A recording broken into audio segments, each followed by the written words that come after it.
प्रतिज्ञा भारत के सम्मान की।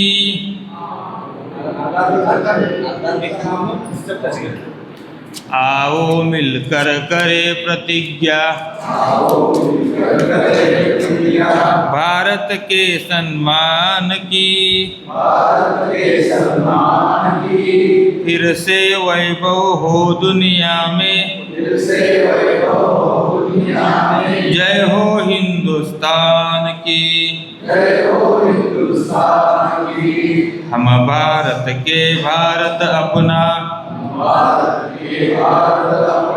भारत की संतानें हम, इस पर सब कुछ अर्पण कर दे, अपना जीवन तन मन धन। नहीं है कोई इससे ज्यादा कीमत अब संसार की। फिर से वैभव हो दुनिया में, जय हो हिंदुस्तान की। एक बार क्या बार बार हम अपना जीवन वारेंगे, भारत माँ की बलिवेदी पर अपना शीश उतारेंगे। छोड़ के सब कुछ आज लगा दे, बाजी अपने प्राण की। फिर से वैभव हो दुनिया में, जय हो हिंदुस्तान की। निर्माणों की दौड़ में हम सब अपना मूल नहीं भूले, जीवन में निस्वार्थ रहे हम, असमंजस में ना झूले। आज नहीं वह अब करनी है, प्रक्रिया निर्माण की। फिर से वैभव हो दुनिया में, जय हो हिंदुस्तान की। एक मंत्र का जाप करें हम, संगे शक्ति कलो युगे। मिलकर बोलो एक साथ सब, भारत की जय युगे युगे। आँख मूंद कर नहीं सहेंगे, हालत अब अपमान की। फिर से वैभव हो दुनिया में, जय हो हिंदुस्तान की। भारत माता की, भारत माता की। वंदे वंदे। महाराष्ट्र सुरक्षा रक्षक महासंघाचा, महाराष्ट्र सुरक्षा रक्षक महासंघाचा, भारतीय मजदूर संघाचा।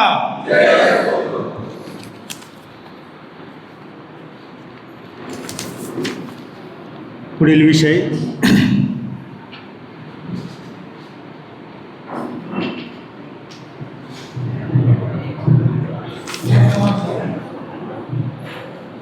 बस इकडून ठेवायचं.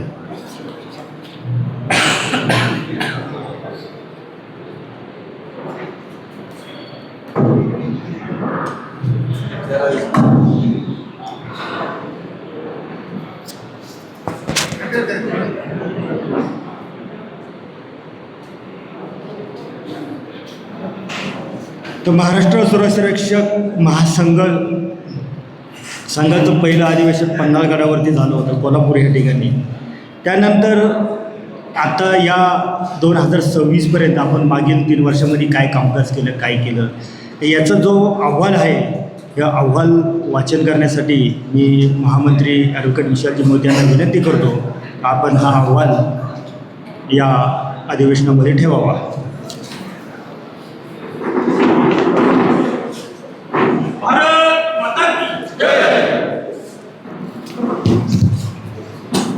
नमस्कार. अधिवेशनाचं हे द्वितीय सत्र अतिशय महत्त्वाचं सत्र आहे. सगळ्यांनी मला वाटतं शांतपणे ऐकलं पाहिजे. व्यासपीठावरील मान्यवर भारतीय मजदूर संघाचे महामंत्री, भारतीय मजदूर संघाचे कोषाध्यक्ष, जिल्ह्याचे अध्यक्ष, इतर सर्व मान्यवर बंधू आणि भगिनींनी, महत्त्वाचं सत्र यासाठी की गेल्या 3 वर्षामध्ये आपण काय काय केलं. म्हणजे पन्हाळा या ठिकाणी जे अधिवेशन झालं होतं, त्यानंतर भारतीय मजदूर संघ आणि महाराष्ट्र सुरक्षा रक्षक महासंघ यांच्या संयुक्त विद्यमानाने सुरक्षा रक्षकांच्या जीवनात काय काय बदल घडवले आणि कुठे आपण यशस्वी झालो, कुठे अपयशी झालो, या सर्वांचा एक आढावा या मी माझ्या महामंत्री अहवालात द्यायचा असतो. काही जिल्ह्यांचा उल्लेख या ठिकाणी आला नसेल, अनावधान राहिला असेल, तो नंतर आपण त्या ठिकाणी कव्हर करू. पण आत्ताची जी सद्यस्थिती आहे ती आपण या ठिकाणी सांगत आहे. त्या कार्य अहवाल आपल्यासमोर मी वाचून दाखवतो. सुरक्षा रक्षक बंधू आणि भगिनींनो, स्नेहवंदन. आज आपण एका महत्त्वाच्या टप्प्यावरती उभे आहोत. 2017मध्ये ज्या ध्येयाने आणि जिद्दीने आपण संघटनेची मुहूर्तमेढ रोवली, त्या प्रवासाचा सविस्तर आढावा घेण्याची ही योग्य वेळ आहे. हा केवळ अहवाल नाही आहे, हा संघर्षाचा इतिहास आहे, आपल्या यशाचा दस्तावेज आहे, पुढील लढ्याचा आराखडा आहे आणि येणाऱ्या आपल्या पुढील लढ्यांना मार्गदर्शन करणारा एक अहवाल आहे. मागील भाषणात सांगितलं की स्थापनेपासूनच आपल्याला संघर्ष करावा लागला. मला आठवतं आहे, ज्यावेळी मी सुरक्षा रक्षकांची संघटना नोंदीत करण्यासाठी गेलो होतो बांद्रा इथे, आणि अनिलजीने त्यासाठी डॉक्युमेंट सगळे बनवले होते, त्यावेळी बऱ्याच जणांनी हा प्रश्न केला की सुरक्षा रक्षकांची नवीन संघटना का. ऑलरेडी मार्केटमध्ये, म्हणजे हा शब्द होता, ऑलरेडी मार्केटमध्ये एवढ्या संघटना असताना वकील साहेब तुम्ही ही संघटना काढून तुमचं काय होईल. सुरक्षा रक्षक हा कुठल्याही संघटनेवरती विश्वास ठेवत नाही. अशा प्रकारचं डिमोरलाइज करण्याचं काम त्या ठिकाणी झालं. परंतु जेव्हा आपल्या विचारावरती दृढ विश्वास असतो, आपल्या कामावरती श्रद्धा असते आणि पाठीमागे भारतीय मजदूर संघाच्या संघटनेची थाप असते आणि जो या मातृभूमीचा प्रामाणिकपणे विचार करणारी संघटना आहे, खऱ्या अर्थानं मजदूर क्षेत्रामध्ये भारत माता की जय नारा बुलंद करणारी संघटना आहे, त्या संघटनेचं अस्तित्व सुरक्षा रक्षकांमध्ये असावं हा निश्चय त्या ठिकाणी करण्यात आला. आणि कोणीही मेंबर नव्हतं. आणि असं असतानाही आज जर ऑनलाईन पोर्टलला त्या ॲपवरती जर आपली नोंदणी बघितली तर 3,800च्या आसपास ती नोंदणी आढळून येते. सुरक्षा रक्षक महासंघाच्या संपर्कात बरीच लोक आली, बरीच लोक कालात निघून गेली. आलेली लोक, जसं आपल्या संघटनेत आणि संघात शिकवलं जातं की कार्यकर्ता आहे तसा स्वीकारायचा आणि हवा तसा घडवायचा. महासंघाने तो गेल्या 8-9 वर्षात तोच प्रयत्न केला की कार्यकर्ता हवा तसा घ्यायचा आणि हवा तसा घडवायचा. घडवायच्या नादात काही मूर्त्या चांगल्या झाल्या असतील, काही बिघडल्या असतील, परंतु हे घडवण्याचं काम सातत्यानं महाराष्ट्र सुरक्षा रक्षक महासंघानं भारतीय मजदूर संघाच्या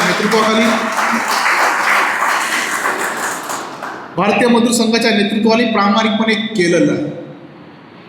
बऱ्याच वेळा काय होतं की संघटित तत्व असतात आणि त्या तत्वाला आपल्याला त्याचं पालन करावं लागतं.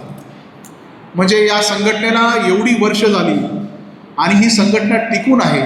सर्वात शेवटी जन्म झालेली भारतीय मजदूर संघटना कामगार क्षेत्रामध्ये आज नंबर 1ला का जाते, कारण त्याची शिस्त, नीती, कार्यपद्धती ह्याचं उत्तम उदाहरण. किरणजींनी सांगितलं, भारतीय मजदूर संघाचा कोण एक मालक नाही आहे, या ठिकाणी सामूहिक नेतृत्व आहे. त्यामुळे आपली रचना ही प्रदेश स्तरावरती जशी आहे तशी जिल्हा स्तरावरती सुद्धा आहे. प्रत्येक जिल्ह्यात आपल्या कार्यकारिणी आहेत, अध्यक्ष आहेत, उपाध्यक्ष कमिटी आहेत. आपला आग्रह जसा प्रदेशाच्या ऑनलाईन बैठकीचा असतो तसाच आग्रह जिल्ह्याच्या बैठकीचा आहे. प्रदेश हा फार मोठा असल्यामुळे कदाचित ऑनलाईन बैठकीला ते सुटेबल आहे सगळ्यांनी येणं, परंतु महाराष्ट्र सुरक्षा रक्षक महासंघाचा एक महामंत्री म्हणून तुम्हाला विनंती करतो, इथून पुढे प्रत्येक जिल्ह्यात भारतीय मजदूर संघाची कार्यालय आहेत, त्या कार्यालयामध्ये आपण महिन्याला एक तरी बैठक घेतली पाहिजे. कारण की शेवटी मजदूर संघ असेल, महासंघ असेल, याच्या कामाचा आत्मा हा बैठक आहे. आणि बैठकी जेव्हा सामूहिक नेतृत्व डेव्हलप होतं, निर्णय घेतले जातात, ते तडीस नेले जातात. आणि याचाच परिपाक म्हणून 12 तासांचं सुरक्षा रक्षकांचं जे काम होतं, वर्षानुवर्ष 12 तास आपल्याला काम करायला लागतं. काही आस्थापनात 8 तास असेल, मी नकार देत नाही, पण बऱ्याच अशा आस्थापना होत्या जिथे 12 तास राबून काम घेतलं जायचं आणि पगार मात्र 8 तासाचा काढला जायचा. जेव्हा आपण लक्ष घातलं, आपण सांगितलं की जर मी 8 तासाच्या वरती काम करत असेल तर मला त्या ठिकाणी ओव्हर टाईम मिळाला पाहिजे. बरं, ओटीची कॉन्सेप्ट आहे का? आहे ना, कायद्यात दिले ना, पण आस्थापना का देत नाही यासाठी आपण पहिल्यांदा संघर्ष सुरू केला. मी माझे कामाचे दाम तर घेणारच आहे, पण मी जर एक्स्ट्रा काम, एक्स्ट्रा सेवा देत असू तर मला त्याचाही काहीतरी मोबदला मिळाला पाहिजे. त्यामुळे देश के लिए करेंगे काम आणि काम का लेंगे पूरा दाम ही भारतीय मजदूर संघाची घोषणा खऱ्या अर्थानं आपण फलद्रूप केली आणि कामाचे तास 12 ते 8 करण्यात लावले. आणि आम्ही सांगितलं की जर तुम्हाला ओव्हर टाईम तुम्ही देऊ शकत नाही तर ठीक आहे, आम्ही आमचा उर्वरित 4 तास आमच्या फॅमिली कुटुंबासाठी देऊ, आमच्या मनोरंजनासाठी देऊ. आणि जर ओटी तुम्ही डबल रेटने देत नसाल तर आम्हाला त्या ठिकाणी काम करायची इच्छा नाही. 8 तास जेवढी सेवा करतो तेवढी आमच्यासाठी चांगली आहे आणि उर्वरित वेळ हा आमच्या संघटनेसाठी, कुटुंबासाठी देऊ. बऱ्याच ठिकाणी असं झालं की आम्ही ओटी देऊ शकत नाही, पण 12 तास काम केलं पाहिजे, त्या ठिकाणी आपण विरोध केला. म्हणजे या देशाला आज आपण म्हणतो 75 वर्ष होऊन गेली तरी 12 तास काम करायला लावणारी काही मानसिकता जन्माला आलेली होती. त्या मानसिकतेला आपण संपवण्याचं काम महाराष्ट्र सुरक्षा रक्षक महासंघाने केलं. बऱ्याच ठिकाणी ओटी सुरू झाली, पण ओटी सिंगल रेटने सुरू झाली. अजूनही आपला आग्रह आहे, ओटी ही दुप्पट दराने दिली पाहिजे आणि त्यासाठी महासंघाची लढाई अजून चालू आहे. यासाठी जागोजाग आंदोलन केली. ठाणे असेल, त्या ठिकाणी कोल्हापूर असेल, सांगली असेल, सातारा असेल, पुणे असेल, या ठिकाणी आंदोलन केली आणि आपण ते कामाचे तास 8 तास आणि ओटी केली तर तो दुप्पट रेटने द्यावा, दुप्पट दराने द्यावा असं म्हटलं जातं. अजूनही आपल्या प्रयत्नामुळे सिंगल दराने ओटी मिळते, परंतु आपला संघर्ष अजून संपलेला नाही. आपण दुप्पट दराने ओटीसाठी प्रयत्न करणं गरजेचं आहे. तसेच सुरक्षा रक्षक म्हणजे वॉचमॅन ही कॉन्सेप्ट होती, तो रखवालदार आहे, पण आमचं म्हणणं आहे तो सुरक्षा रक्षक रखवालदार असला तरी या देशाचा एक अभिमानी प्रतिनिधी आहे. अशा स्वरूपाची कॉन्सेप्ट घेऊन सुरक्षा रक्षक, देश रक्षक नावानेही आपण काम केलं. आपलं असं म्हणणं आहे, जसं सीमेवरती का जवान काम करतो तसंच आम्ही आमच्या आस्थापनाची सुरक्षा करतो.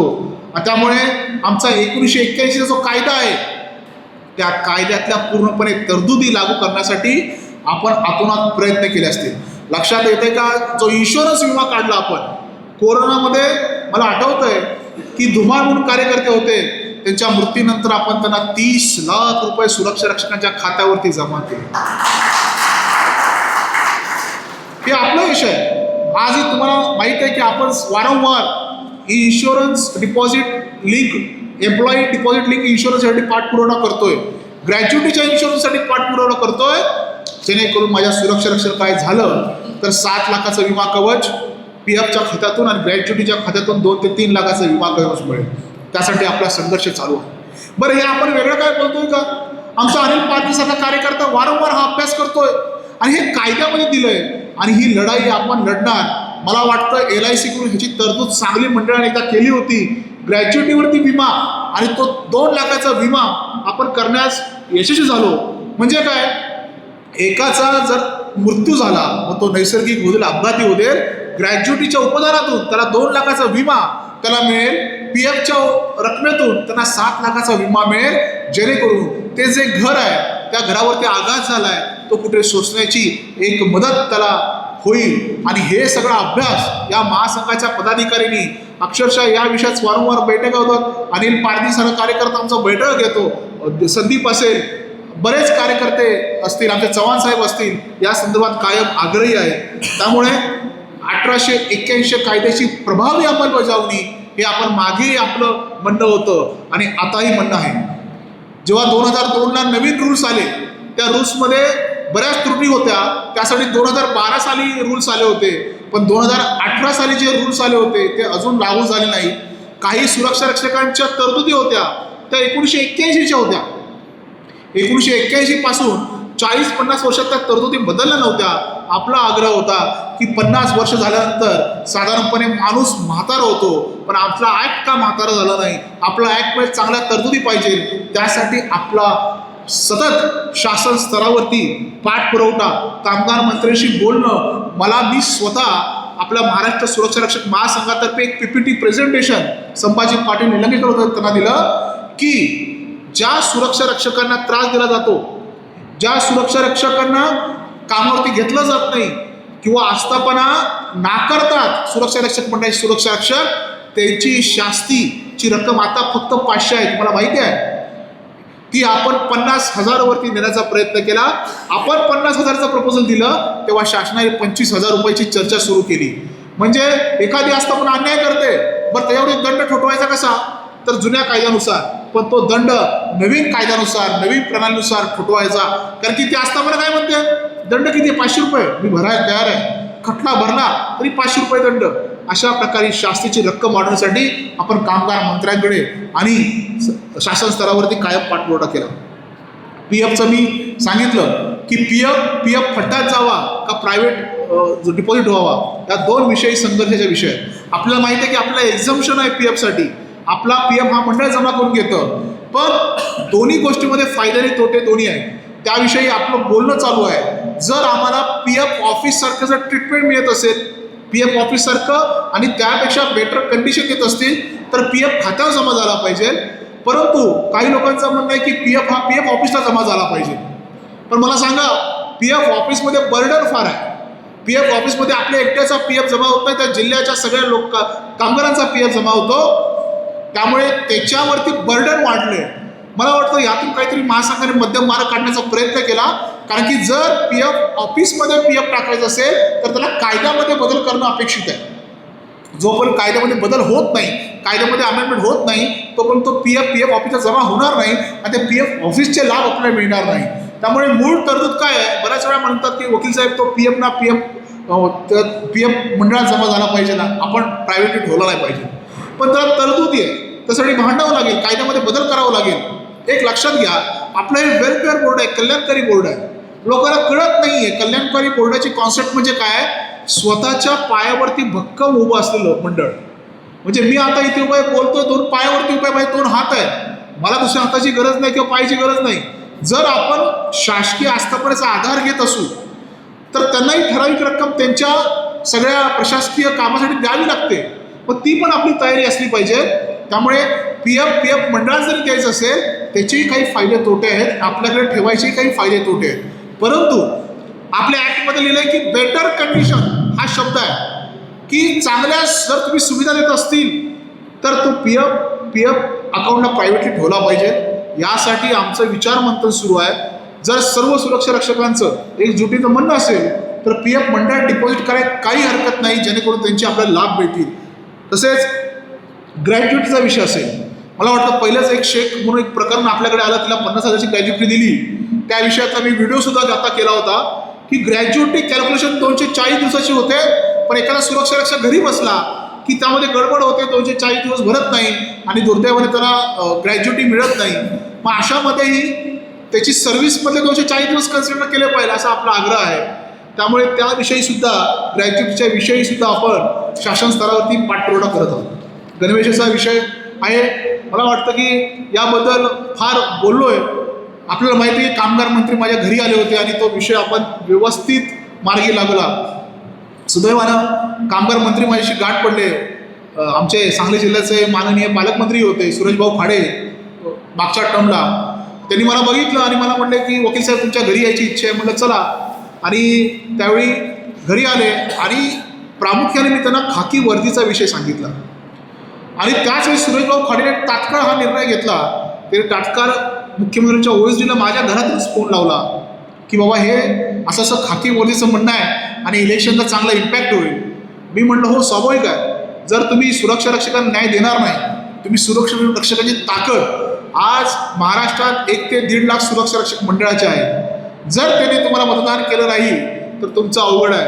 त्यामुळे राजकीय लाभापोटी का होईना आणि आपल्या एक गंभीर कामामुळे आपण जो 2017 पासून खाकी वर्दीचा लढा होता आणि मी स्वतः मंडळामध्ये ती वर्दी घालून गेलो होतो. त्याचा फोटोही बाहेर लावलेला आहे. त्यामुळे त्यामध्ये आपण यशस्वी झालो. ती एक मोठी अचिव्हमेंट आपली आहे. तसेच वेतनवाढीचा ऐतिहासिक करार 1 मे 2023 साली वेतनवाढीची मागणी सुरू झाली. 23 साली वेतनवाढीमध्ये कोरोनाचा प्रादुर्भाव होता. आपल्याला माहिती आहे की काही ठिकाणी 100-200 रुपये म्हणजे विदर्भासारख्या ठिकाणी 200 रुपये 100 रुपये वाढ पगारात करण्यात आली. परंतु संदीप पाटील असेल यांनी यामध्ये लीड घेतलं. सर्व मंडळांना त्यांनी वैयक्तिक फोन करून कार्यकर्त्यांना जागृत केली आणि म्हणजे जसं कामगार खात्यात होतं आम्ही COD दिली चार्टर ऑफ डिमांड. म्हणजे यापूर्वी कुठल्याही संघटनेने असं काम केलं नसेल.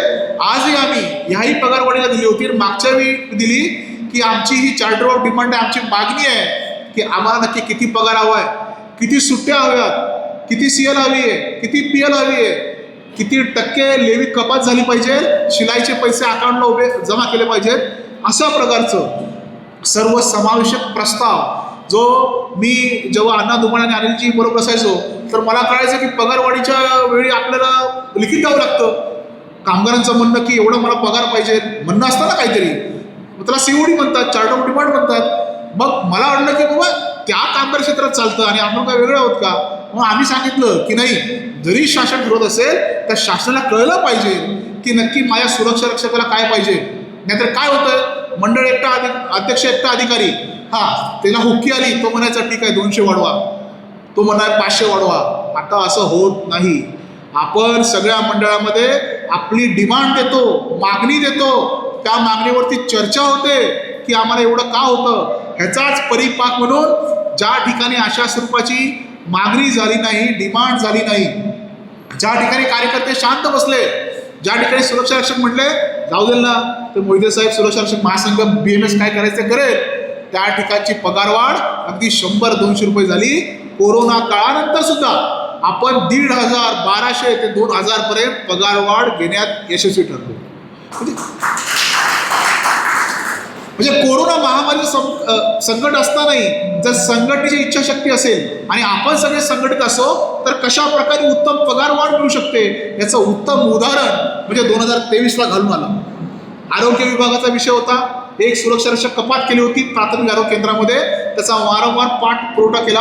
मला वाटतं त्यावेळी यड्रावकर आरोग्यमंत्री होते, त्यांनाही आपलं एक शिष्टमंडळ भेटायला गेलं होतं आणि त्यांना सांगितलं की तुमच्या आरोग्य खात्याचा हेड असतो, हेड म्हणजे शासन तुम्हाला पैसे देत आहे सुरक्षा रक्षकासाठी, पण मधल्यामध्ये गायब होतात आणि कुठेतरी डायव्हर्ट केले जातात. त्यासाठी आम्ही आरोग्यमंत्री यड्रावकरांना भेटलो. म्हणले की आमच्या हेडचे पैसे आमच्या सुरक्षा रक्षकांना मिळाले पाहिजेत, कारण की सुरक्षा रक्षक हा सगळ्यात तळातला खालच्या पायरीचा माणूस असतो. त्या पायरीच्या माणसाला आवाज नसतो म्हणून तो आवाज दाबण्याचं काम या ठिकाणी करायचं. पण आपण सांगितलं सुरक्षा रक्षकांच्या हेडखाली, सिक्युरिटी हेडखाली आलेला पैसा हा सुरक्षा रक्षकांनाच मिळाला पाहिजे, तो इतरत्र वळवता कामा नये असं सांगितल्यानंतर महाराष्ट्राचे सिव्हिल हॉस्पिटल असतील, प्राथमिक आरोग्य केंद्र असतील, तिकडचं एक प्रकारे पगार व्यवस्थित होण्यास सुरुवात झाली. मला माहिती आहे अजूनही प्रश्न राहणार आहेत, परंतु त्यासाठी आपण संघटित येऊन संघटित प्रयत्न करणं गरजेचं आहे. त्यामुळे त्यासाठी आपण प्रयत्न केले. प्राथमिक आरोग्य केंद्रात आता 3 गार्ड घ्यायला सुरुवात झाली आहे. आपल्या त्या फॉलोअपला यश आलेलं आहे. तशा प्रकारचे GRE शासनाने आता काढलेले आहेत. तसेच 10% बोनस वाढ असेल, हा सुरक्षा रक्षक महासंघाचा प्रघात झाला. म्हणजे आपल्याला माहिती आहे आणि किरणजींनाही माहिती आहे की 8.33% आपण साधारण बोनस देतो. पण मी म्हटलं ठीक आहे ना, तो मिनिमम आहे, कमीत कमी 8.33 द्यावा, पण जास्तीत जास्त किती द्यावा, तर 20% असेल. हा पण विषय आहे ना. तुम्ही बॉटम लाईन पकडता पण अपर लाईन का पकडत नाही? आम्ही अपर लाईनसाठी म्हणतो, तुम्ही बॉटम लाईनसाठी म्हणताय. पण त्यांनी सांगितलं नाही, कायद्यावर सांगितलं 8.33 द्यायचा बोनस. मी म्हटलं 2% जास्त दिल्यानंतर जर माझा सुरक्षा रक्षक आनंदी होत असेल तर तुम्ही काहीतरी ॲडजस्टमेंट करा आणि माझ्या सुरक्षा रक्षकांना 10 ते 12% बोनस द्या. मला वाटतं त्यामध्ये पण आपण यशस्वी ठरलो. आज सगळ्या सुरक्षा रक्षकांना जे 8.33 मिळत होतं ते आता 10 ते 12% मंडळाच्या कृतीनुसार, लेवीनुसार आज तो बोनस मिळण्यास आपण सक्सेसफुल झालो. भर पगारी सुट्ट्या विशेष माहीत नव्हता, कायद्यात दिलाय. आम्ही वारंवार म्हणायचो 15 ऑगस्ट असेल, 26 जानेवारी असेल किंवा 2 एक्स्ट्रा सुट्टी असतील, या दिल्या पाहिजे. पण आपलं त्यावेळीही कामावरती जायला लागायचं, सुट्ट्या दिल्या जायच्या नाहीत. कायद्यात तरतूद आहे, पण त्या भर पगारी सुट्ट्या पण मिळाव्या यासाठी अनिलजींनी संघर्ष केला. अनिल पारधी स्वतः त्यामध्ये होते आणि आमचं आजही म्हणणं आहे, आमच्या भर पगारी सुट्ट्या 4 कायद्यात दिल्यात, पण 5वी सुट्टी ही कलेक्टरच्या हातात द्या. आपल्याला माहिती आहे की इतर खात्यामध्ये तशी सुट्टी अवेलेबल आहे की कलेक्टर ठरवलं ना हॉलिडेज तर हॉलिडे, ती सुट्टी भर पगारी द्या असा प्रस्ताव केला. आता बऱ्याच ठिकाणी भर पगारी सुट्ट्या आपल्याला मिळायला सुरुवात झालेली आहे. यापूर्वी कधीही भर पगारी सुट्टीसाठी आपल्याला कल्पनाच माहीत नव्हती.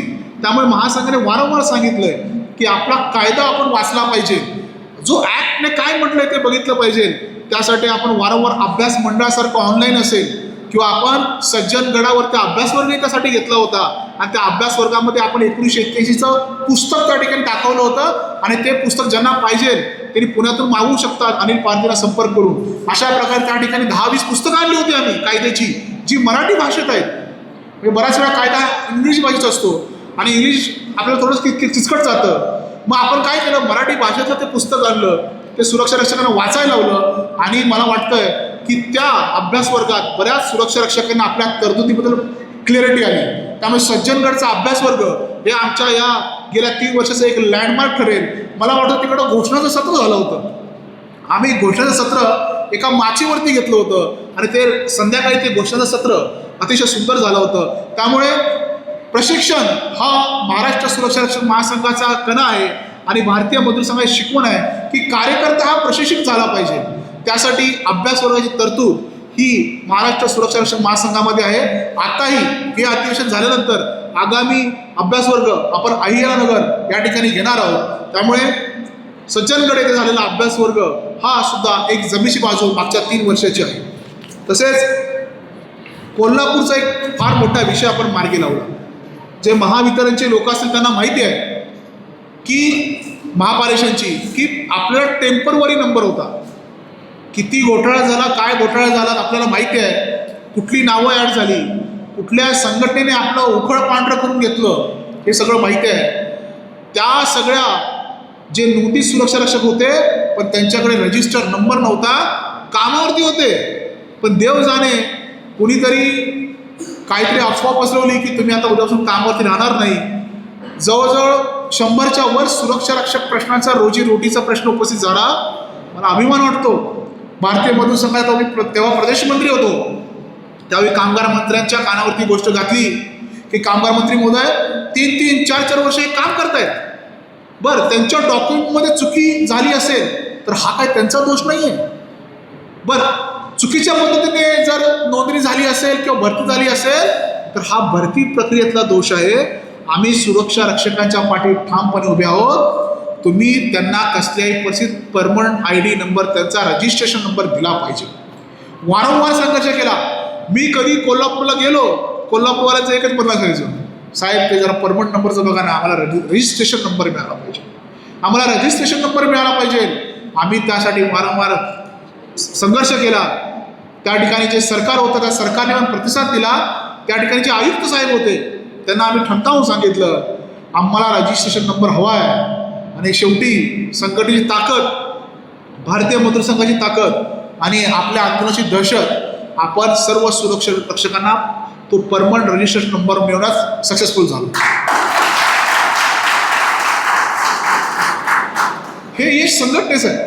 त्या ठिकाणी संघटना होत्या का तर होत्या ना, काँग्रेसच्या होत्या, इतर विचारांच्या होत्या, कम्युनिस्टच्या होत्या, पण त्यामध्ये आपणच सक्सेसफुल झालो.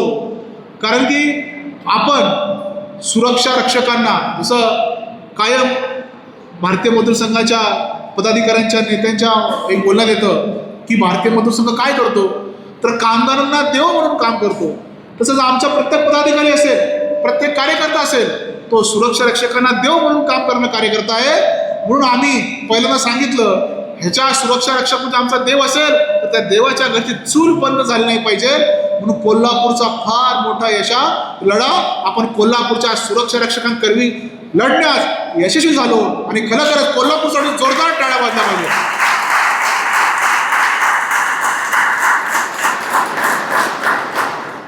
कोल्हापूरमध्ये एवढं कार्यकर्त्यांचं मोहळ आहे. मला वाटतं मुंबईवाडीचे कार्यकर्ते असतील, आपले डेबरे असतील, आहेत का अतिशय लांब, म्हणजे तो पर्टिक्युलर कार्यकर्ता 100-150 किलोमीटरहून देतो. हलकणीचे कार्यकर्ते आहेत. म्हणजे आपण आपला शहरामध्ये जर भारतीय मजूर संघाने बैठक लावली तर आपण विचार करतो अरे 10-20 किलोमीटर कसं जाऊ, का जाऊ, भारतीय मजूर संघाची बैठक आहे, भारतीय मजूर संघाचा कार्यक्रम आहे. पण अशी कार्यकर्ते आहेत 100-150 किलोमीटरहून येतात आणि ते म्हणतात नाही मला बैठकीला जायचं आहे, कारण संघटनेवरती असलेला अतूट विश्वास.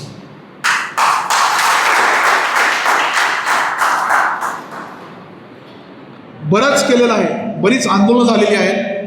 मला वाटतं एका आंदोलनामध्ये सांगलीचं एक आंदोलन असलेले साक्षी असतील, आम्ही कामगार पंथाचा पुतळा जायचं ठरवलं. म्हणजे आणि कामगार मंत्री सांगलीचे, आता सांगलीचे पालकमंत्री, आणि त्यावेळी आम्हाला पोलिसांनी उचलून पण नेलं होतं. म्हणजे कामगार मंत्री मला म्हणले बाबा तुझं काय करायचं राहिलंय. म्हटलं नाही साहेब, तुम्ही पगार वाढचा निर्णय चुकीचा घेतला, आमचा विरोध आहे. मग त्या काळी पण म्हणजे सरकार कोणाचंही असू दे, तुम्ही आमचं ऐकता ठीक आहे, परंतु ऐकल्यानंतर तू माझं असं नाही आहे. ऐकल्यानंतरही ठीक आहे, ऐकलं, कारण तुम्ही राज्यकर्ते आहात, तुमचं कर्तव्य आहे. पण ज्या ज्या ठिकाणी तुम्ही चुकाल त्यावेळी तुम्हाला भीमटोला दिल्याशिवाय भारतीय मजूर संघ असेल, महाराष्ट्र सुरक्षा रक्षक महासंघ असेल, स्वस्थ बसणार नाही. म्हणून त्यावेळी मला आठवते पोलीस स्टेशनला आम्हाला सगळ्यांना घेऊन गेले. काही नवीन कार्यकर्ते ते घाबरले की पोलीस स्टेशनला निघालो, मला वाटतं आहे तिथे, आम्ही ते पुतळा पण बनवला होता. त्यामुळे लढण्याची भूमिका ही सातत्याने घेणारे आपण कार्यकर्ते आहोत. पुण्यामध्ये मला आठवतं एक तिरडी आंदोलन केलं होतं पुणा क्लबचं कोण असेल तर ते सांगतील की तिरडी आंदोलन केलं होतं. आपण मंडळाची तिरडी त्या क्लबच्या बाहेर अक्षरशः प्रॉपर तिरडी तयार केली होती आणि दिवसभर आम्ही त्या ठिकाणी निषेध नोंदवला होता. कारण की खाजगी सुरक्षा रक्षक त्या पुणा क्लबमध्ये रिक्रूट करणार होते. आम्ही म्हणलं मंडळाकडे आस्थापना रजिस्टर आहे, लोणकर साहेब त्या ठिकाणी होते, त्यांना सांगितलं की सुरक्षा रक्षक इथून हलणार नाही. आता ते पुणा क्लब प्रायव्हेट क्लब होता, परंतु त्या ठिकाणी तिरडी आंदोलन केलं. सगळे सुरक्षा रक्षक आज आहेत त्या ठिकाणी राहिलेले आहेत. क्लबने अतिशय चांगली दखल घेतली. परंतु यावेळी अधिकाऱ्याला आम्ही जागृत केलं. आपल्याकडे कमिशनर असतो, अध्यक्ष असतो, तो लेबर कमिशनर, पण तो हलाय मागत नाही. कारण की त्याला काय वाटतं माथाडी कुरण आहे, या सुरक्षा रक्षकाकडे कसं लक्ष द्यायचं आहे. पण ज्यावेळी महाराष्ट्र सुरक्षा रक्षक महासंघाचा कार्यकर्ता त्या ठिकाणी जातो, भारतीय मजूर संघाचा बिल्ला त्या ठिकाणी असतो, त्यावेळी तो कान टवकारतो. असं कधीच होणार नाही की भारतीय मजूर संघाचा पदाधिकारी गेलेला आहे आणि त्याने साधी बसायला खुर्ची पण दिली नाही. जर त्याने चुकून खुर्ची दिली नाही तर त्याचा योग्य आणि करेक्ट कार्यक्रम करण्याचं मनगट या महाराष्ट्र सुरक्षा रक्षक महासंघ. आपल्याला माहिती आहे की ऑनलाईन ही व्यवस्था या सुरक्षा रक्षक महासंघामध्ये कोणी केली. एक प्रसंग घडला. मी एकदा निवेदन घेऊन सांगली जिल्ह्याच्या मंडळामध्ये गेलो होतो आणि त्या ठिकाणी सांगली जिल्ह्याच्या मंडळामध्ये कळसुबाई मंदिर, कळसुबाई नाही ते काय काळूबाई, म्हणजे पहिलं सातारा सांगली बोर्ड एकत्र होतं आणि काळूबाई मंदिरचा एक सुरक्षा रक्षक तो तिकडं सांगली बोर्डात कशासाठी आला होता, पेमेंट स्लिप मिळवण्यासाठी आला होता. मी म्हटलं तुझं अंतर किती, म्हटलं साहेब काळूबाई मंदिरात आलो. अरे म्हटलं दुसरा जिल्हा, त्या जिल्ह्याचा एक टोक, आणि तू सांगलीत येणं. हो म्हटलं साहेब सकाळी 4 वाजता निघालोय, 1 वाजले त्याला यायला. मी म्हटलं अरे साधी पेमेंट स्लिप घेण्यासाठी सुरक्षा रक्षक म्हणून फिरतोय. आम्ही सगळ्यांनी विचार केला आणि पुण्यामध्ये पण असं झालं होतं. जुन्नरचा एक जण सॅलरी स्लिप काहीतरी कशासाठी तर तो आला होता. मी अधिकाऱ्यांनी एवढंच म्हटलं की साहेब आपण एक मोबाईल ॲप काढू शकत नाही. एवढं टेक्नॉलॉजी ग्रीव्हन्स आहे. सरकार म्हणतंय टेक्नॉलॉजी पुढाकार घेतं, टेक्नॉलॉजीमध्ये सगळं ऑनलाईन चालू आहे. आपण मंडळासाठी एक ॲप काढला पाहिजे. मोबाईल ॲपचे जनक खऱ्या अर्थानं महाराष्ट्र सुरक्षा रक्षक महासंघ.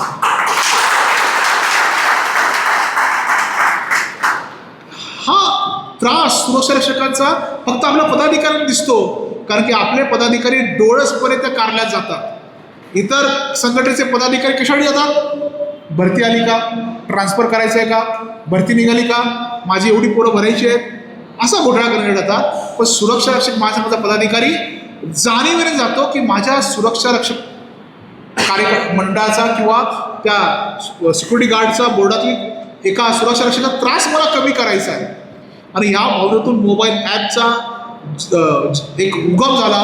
मला वाटतं डोके साहेबांना मी कल्पना सांगितली, कारण की सगळी सूत्र मुंडवर घालतात. पण डोके साहेबांना सांगितलं, डोके साहेब आपण केलं पाहिजे. डोके साहेब म्हणले साहेब ही कल्पना चांगली आहे, आपण ते उतरवली पाहिजे. आणि पहिल्या अर्थानं खऱ्या अर्थानं या महाराष्ट्रामध्ये प्रत्येक जिल्ह्याचं ॲप खऱ्या अर्थाने डेव्हलप करण्याचं काम आपण केलं. ऑनलाईन भरती असेल, कशी भरती होती पहिली? ऑफलाईन, सगळं ऑफलाईन. ऑनलाईन कुछ नाही चलेगा. ऑफलाईनमध्ये गडबडी पण फार. ऑनलाईनचं सगळं श्रेय हे महाराष्ट्र सुरक्षा रक्षक महासंघाचं. आणि आपलं पारदर्शकता हवी होती. लोकांना घर बसल्या कळायला पाहिजे की माझा वेटिंग नंबर किती आहे. घर बसल्या कळायला पाहिजे की कुठल्या आस्थापनेमध्ये रिक्रुटमेंट आहे. अजूनही त्यामध्ये गडबडी असतील, नो डाऊट. मी म्हणत नाही आपण पूर्ण यशस्वी झालो आहे, परंतु जेवढं केलं तेवढं भरपूर केलं. आपण निर्भीडपणे भ्रष्टाचाराविरोधात लढलो, आपण निर्भीडपणे अन्यायाविरोधात लढलो, जागोजागी आपण आंदोलनं केली, संघर्ष केला. याचा परिपाक म्हणजे आज आपण सगळे समोर बसलेले आहेत, त्याचाच परिपाक आहे. पण हा शेवट नाही आहे. सांगण्यासारखं बरंच आहे. प्रत्येक जिल्ह्याचं आहे, प्रत्येक जिल्ह्याचे अध्यक्ष सचिव सांगतील, पण सांगण्यासारखं बरंच आहे. पण अजूनही खंत अशी आहे की आपण फक्त 8 जिल्ह्यापुरते आहोत. महामंत्र्यांनी सांगितलं आपलं की 24 जिल्हे. महाराष्ट्र किती मोठा आहे. म्हणजे एक छान वाक्य आहे, जरी एक अश्रू पुसायसा आला तरी हा जन्म सार्थकी गेला. आयुष्यात येऊन कोणाचं तरी अश्रू पुसण्याचं जर आपण काम केलं तर आपला हा जन्म सार्थकी गेला. मला वाटतं प्रत्येकाने आज इथून जाताना एक निश्चय केला पाहिजे, किमान एका सुरक्षा रक्षकाचं, माझ्या बांधवाचं मी अश्रू पुसू शकतो का, आणि त्यासाठी काय करायचं असेल ते निस्वार्थ निरपेक्ष त्यागी भावनेनं करण्याचा संकल्प केला पाहिजे. आज ही 8 जिल्ह्यात काम आहेत, पण प्रत्येक पदाधिकारी जर आपले ओळखीचे असतील इतर जिल्ह्यामध्ये, उत्तर महाराष्ट्रात आपण फार कमी आहोत, मराठवाड्यात आपण नाहीये. आपण प्रयत्न केला होता, पण बऱ्याच वेळा काय होतं, आपली नीती रीती पद्धती रुचत नाही. हे वेगळंच आहे म्हणे, हे घरचं खाऊन लष्कराच्या भाकऱ्या भाजण्यासारखंच काम आहे. कारण की इथे कोणाला काही मिळत नाही, असं आहे. लेना देना बंद आहे, फिर भी आनंद आहे, अशी आमची संघटना आहे. त्यामुळे कदाचित आपण पोचू शकलो नाही, पण एक गाढ विश्वास स्वामी विवेकानंदचे एक कोट आहे, त्या सगळ्यांनी त्यावर ठेवावा. हृदयात प्रेम आणि आपली वृत्ती निस्वार्थ असेल आणि आपल्या कामात जर प्रामाणिकपणा असेल तर जगातली कुठलीही ताकद तुम्हाला कुठलंही क्षेत्र पादाक्रांत करण्यापासून रोखू शकत नाही. आपण त्या विचारांच्या पायी झाले पाहिजे. बऱ्याच वेळा काय होतं, बरेच सुरक्षा रक्षक म्हणतात मोहिते साहेब लय वाईट अवस्था आमच्या मंडळाची, काहीतरी केलं पाहिजे. मग मी त्याला विचारतो, तू काय करतोस? मी काय करायचं, तुम्हालाच करायचं सगळं. असं काम नाही आपलं. मी तुझ्या बाजूला उभा राहील, पाठी नाही. महाराष्ट्र सुरक्षा रक्षक महासंघाचा कार्यकर्ता त्याच्या बाजूला उभा राहील, पाठी उभा राहणार नाही. आणि फक्त जे काही करायचं आहे ते त्यानेच करायचं आहे. जो काही लढा उभा राहायचा आहे तो त्यानेच उभा राहायचा आहे, कारण की अन्याय त्याच्यावरती होतोय. तुम लढो हम कपडे सांभाळतो असं नाही चालणार इकडे. अन्यायाची जाणीव असल्याशिवाय तो पेटून उठला पाहिजे. डॉक्टर बाबासाहेब आंबेडकर काय म्हणतात की लढला नाही तर चालेल, पण तो विकला जाऊ नको. त्यामुळे आगामी काळात आपल्याला चॅलेंजेस येतील, लोक आव्हान देतील, बिस्किट टाकतील, परंतु ज्या प्रामाणिकपणेवरती निस्वार्थीवरती ही संघटना उभी आहे, ही अशीच उभी ठेवा. आज जमलेला समुदायाचा साक्षी आहे. इतर कुठल्याही संघटनेचं सुरक्षा रक्षकाचं अधिवेशन होत नाही, कारण की त्या संघटनेचे हात सगळे बरबटलेले आहेत. आपले हात भविष्यात कुठे बरबडू नये, असाच जो आपला त्यागाचा, त्याग तपस्या बलिदानाचा झेंडा आहे BMSचा, तो आगामी काळात प्रत्येक जिल्ह्यामध्ये लावण्याचा प्रयत्न करू. येता जाता आपण संपर्क केला पाहिजे. आपला संपर्क कमी होतो, प्रवास कमी होतो, पण आगामी काळात नक्कीच त्याचं नियोजनाची बैठक, जसं महामंत्र्यांनी सांगितलं की एक नियोजनाची बैठक झाली पाहिजे, ती घेऊ. पण मागील 3 वर्षामध्ये तुम्ही जी मला भक्कम साथ दिली, अतिशय कौतुकाने सांगतो. जिथं यायचं आहे म्हणजे बऱ्याच वेळा काय सुरक्षा रक्षकाकडे पैसे नसायचे, कारण की आमचा पगार तुटपुंज आहे. 13-14 हजार पगार घरचं चालवायचं आहे, भाडं द्यायचं आहे. पण त्याही वादळामध्ये दिवा लावण्याचं काम आपण प्रामाणिकपणे केलं. जिथं गेलो तिथल्या सुरक्षा रक्षकाने कधी उपाशी पाठवलं नाही. कार्यालयामध्ये आले, चहा पाजला, पण मोहिते साहेब जेवून जावा, किंवा कुठलाही पदाधिकारी गेला तुम्ही जेवून गेलं पाहिजे, असा एक आदराची भावना म्हणजे खऱ्या अर्थानं अतिथी देवो प्रत्येक जिल्ह्यामध्ये मला जाणवलं. त्यामुळे जी साथ मला 3 वर्षामध्ये दिली आपण, ती साथ आगामी काळात भारतीय मजदूर संघ असेल, सुरक्षा रक्षक महासंघाला आपण द्याल. जेवढं केलं तेवढं भरपूर केलं. परंतु मला जाताना एवढंच म्हणायचं आहे की उडान अभी बाकी आहे, उडान अजून बाकी आहे. आभाळाशी बोलणं बाकी आहे. पंख जरी थकले क्षणभर, स्वप्नांना उभं करणं बाकी आहे. वादळाने अडवली जरी वाट, हिमतीचा दिवा पेटत आहे. जखमा आहेत पायावरती, तरी शिखर सर करणं बाकी आहे. शिखर सर करणं. धन्यवाद.